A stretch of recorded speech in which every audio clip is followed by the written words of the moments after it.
Hi hello दोस्तों, आप लोग का स्वागत है स्मार्ट स्टडी बाय केडी में। यदि आप चैनल पे पहली बार आए हैं तो चैनल को सब्सक्राइब ज़रूर करें। आज हम गणित के शिक्षण विधियों को देखेंगे। इसमें आज हम दो विधि को देखेंगे। पहला विधि है विश्लेषण और दूसरा विधि है संश्लेषण। तो सबसे पहले हम बात करेंगे विश्लेषण विधि। विश्लेषण विधि क्या होता है? देखिए, विश्लेषण का मतलब होता है किसी समस्या को छोटे छोटे खंडों में तोड़कर समस्या को हल किया जाता है। तो विश्लेषण देखते हैं। इस विधि में इस विधि में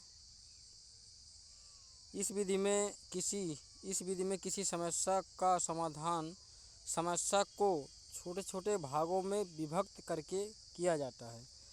विश्लेषण विधि का मतलब होता है किसी समस्या का समाधान करने के लिए समस्या को छोटे छोटे भागों में विभक्त करके छोटे छोटे भागों में तोड़कर उस समस्या का समाधान किया जाता है। इसे विश्लेषण विधि कहते हैं। विश्लेषण विधि अज्ञात से ज्ञात की ओर चलती है। विश्लेषण विधि का प्रयोग रेखागणित में किया जाता है। विश्लेषण विधि का प्रयोग रेखागणित में किया जाता है, जैसे पाइथागोरस प्रमेय क्योंकि पाइथागोरस प्रमेय रेखागणित का एक टॉपिक है। तो पाइथागोरस प्रमेय क्या होता है? कर्ण का स्क्वायर बराबर लंब का स्क्वायर प्लस आधार का स्क्वायर। दो भुजाओं का योग तीसरी भुजा के बराबर होती है, उसे पाइथागोरस प्रमेय कहते हैं। विश्लेषण विधि के गुण। यह विधि मनोवैज्ञानिक विधि है। जो विश्लेषण विधि होती है यह मनोवैज्ञानिक विधि होती है जो छात्रों में जिज्ञासा उत्पन्न करती है।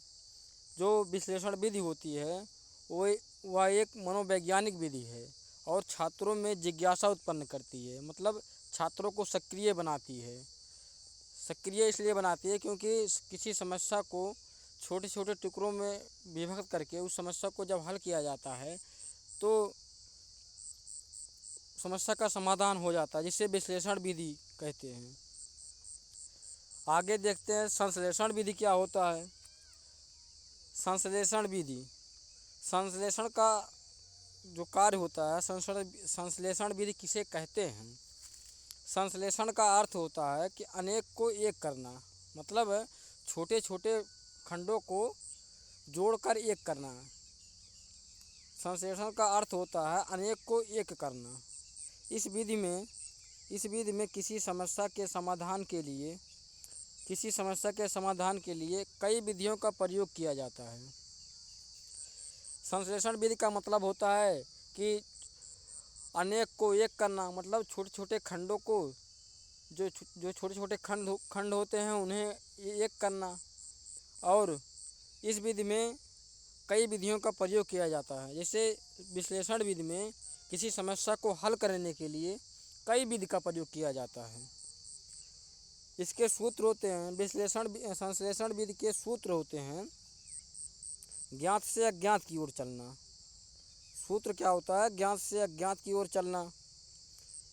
संश्लेषण विधि के गुण क्या होते हैं? इसमें ज्ञात नियमों का उपयोग करके अज्ञात परिणाम प्राप्त किए जाते हैं। जैसे पहले नियमों का पता लगाया जाता है, उसके बाद उदाहरण दिया जाता है। यह सरल एवं सुविधाजनक विधि मानी जाती है। जो संश्लेषण विधि होती है वह सरल एवं सुविधाजनक मानी जाती है। सरल एवं सुविधाजनक कैसे मानी जाती है? क्योंकि आप पहले नियमों का पता लगाते हैं, उसके बाद उदाहरण की तरफ जाते हैं। तो जब हम नियम जान जाएंगे किसी समस्या को हल करने के लिए, किसी सवाल को हल करने के लिए आपको नियम पहले पता रहेगा, उसके बाद आप उसी फार्मूले पे सवाल को रख कर जल्दी से हल कर ले जाएंगे। इसीलिए कहा गया है कि यह विधि सरल एवं सुविधाजनक विधि मानी जाती है। यह स्मरण शक्ति के विकास में सहायक होता है। जो संश्लेषण विधि होता है छोटे बच्चों के स्मरण शक्ति के विकास में सहायक होता है। संश्लेषण विधि के दोष क्या होते हैं? देखिए, संश्लेषण विधि के सबसे बड़ा दोष होता है कि यह विधि रटने पर जोर देती है। जो संश्लेषण विधि होती है, यह विधि रटने पर जोर देती है, परंतु सीटेट यह कहता है कि रटंत प्रणाली को मुक्त किया जाए, शिक्षा से रटंत प्रणाली को मुक्त किया जाए। अब देखिए, जो विश्लेषण विधि होता है वो आगमन विधि होता है ना। अगर आप किसी चीज़ को रिलेट करके पढ़ेंगे तो आपको जल्दी वह चीज़ जल्दी तैयार हो जाएगा। जैसे देखिए, आगमन विधि में क्या होता है कि पहले उदाहरण का पता लगाया जाता है, उसके बाद नियम बताए जाते हैं। उसी प्रकार संश्लेषण विधि है। और निगमन विधि को रीड करके संश्लेषण विधि कहा जाता है। जैसे निगमन विधि में पहले क्या होता है, पहले नियमों का पता लगाया जाता है, उसके बाद उदाहरण की तरफ चलते हैं। उसी प्रकार संश्लेषण विधि में पहले नियम का पता लगाया जाता है, उसके बाद उदाहरण की तरफ चलते हैं।